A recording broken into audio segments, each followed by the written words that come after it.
Bab 25. Afonso de Albuquerque yang agung melihat raja masih lagi menahan serangan orang Portugis dengan keadaan kurang bersemangat, dan mereka mula sekali lagi untuk membuat lebih banyak kubu di atas jambatan dengan tentera dan meriam untuk melindungi mereka. Selepas itu, Afonso bercadang dengan semangat yang kukuh untuk sekali lagi menyerang dan menjatuhkan maruah raja. Oleh itu, beliau mengarahkan sebuah jong yang besar agar diisi dengan orang dan senjata dan meletakkannya di suatu tempat agar ketinggiannya mencapai paras jambatan. Dan ini dapat digunakan oleh orang-orang kita untuk menyerang kubu orang Islam dalam keadaan selamat. Beliau meletakkan Antonio de Abreu sebagai ketua tongkang dan mengarahkan beliau untuk memastikan bahawa ada ruang dalam kapal untuk menempatkan orang dan bekalan dan barang-barang lain yang diperlukan dalam serangan itu. Jika hujan turun dengan lebat, orang boleh masuk ke dalamnya dan bekalan makanan yang amat diperlukan itu tidak sia-sia.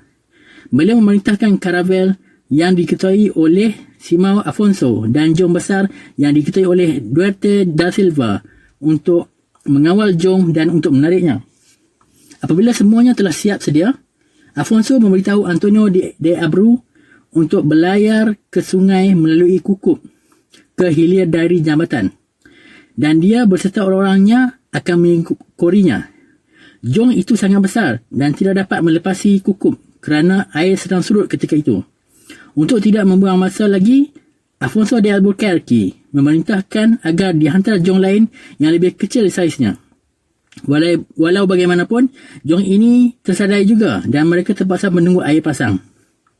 Apabila melihat jong itu tidak dapat melepasi Kukup dan tetap berada di situ serta tidak berpatah balik, maka Sultan Melaka memerintahkan 4 buah perahu penuh dengan kayu, pukal dan minyak supaya dijadikan kapal perang.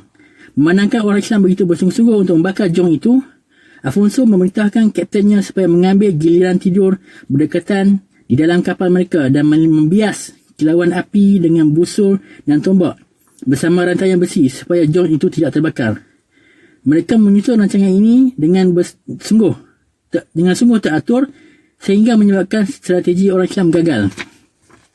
Semasa menunggu air pasang, Afonso de Albuquerque memerintahkan tukang-tukang besi yang dibawa bersama beliau dari gua supaya menyediakan bengkel besi dan mula membaiki setengah-setengah senjata yang tidak boleh digunakan lagi serta membuat bekalan panah yang amat diperlukan.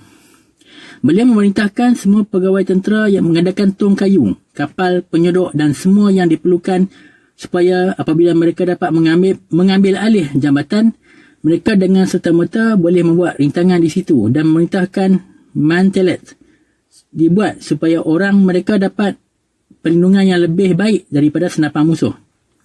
Apabila semuanya siap sedia, ia akan dinaikkan ke atas perahu besar kepunyaan jong yang diambilnya. Afonso de Albuquerque dimaklumkan bahawa Raja Melaka telah membuat keputusan sebaik saja orang Afonso de Albuquerque mendarat bahawa beliau akan menghantar ramai atalia dan lancara pada waktu malam untuk membakar angkatan laut mereka. Afonso pun memerintahkan ketua jurumudi Pero Concalves supaya datang pada tiap-tiap malam dengan semua anak kapal supaya tidur di dalam kapal, dan dia akan meletakkan seorang pemerhati supaya jika ada sebarang kecemasan, dia akan datang memberi bantuan jika perlu. Semasa Afonso de Albuquerque membuat semua persiapan, Kapten Cina datang menemui beliau dan meminta kebenaran beliau untuk meninggalkan Melaka kerana pertukaran angin monsun telah tiba. Mereka meminta beliau supaya membenarkan mereka mengambil sedikit lada yang disimpan dalam kapal seorang pedagang Islam yang merupakan penduduk Melaka yang banyak menolong mereka. Beliau memenuhi permintaan itu dan memerintahkan supaya mereka semua diberikan bekalan yang diperlukan untuk pelayaran. Beliau juga memberi sedikit barangan dari Portugal yang masih ada pada beliau dan meminta mereka supaya berlayar melalui Siam agar mereka dapat membawa seorang utusan yang membawa surat daripada beliau kepada Raja Siam. Orang-orang Cina merasa berbesar hati dan berjanji akan membawa jawapan Raja Siam. Mereka juga berjanji akan memuji sikap orang berani Portugis dan sikap tidak gentar mereka dalam menghadapi tembakan meriam musuh. Afonso de Albuquerque memberi arahan kepada Duarte Fernandes yang dipenjarakan bersama-sama Rui de Araujo dan yang fasih berbahasa Siam supaya menulis pujuk surat kepada Raja Siam, memaklumkannya tentang apa yang terjadi di Melaka dan tentang keputusan beliau untuk memusnahkan Bandar Melaka, membina kubu dan menyingkirkan orang Islam, dan beliau begitu gembira jika rakyat Siam datang dan menetap di Melaka. Beliau selanjutnya berkata bahawa rajanya, Raja Manuel dari Portugis, telah diberitahu bahawa mereka bukannya orang Islam. Jadi beliau amat berbesar hati dan berharap untuk mewujudkan perdamaian dan persahabatan dengan beliau.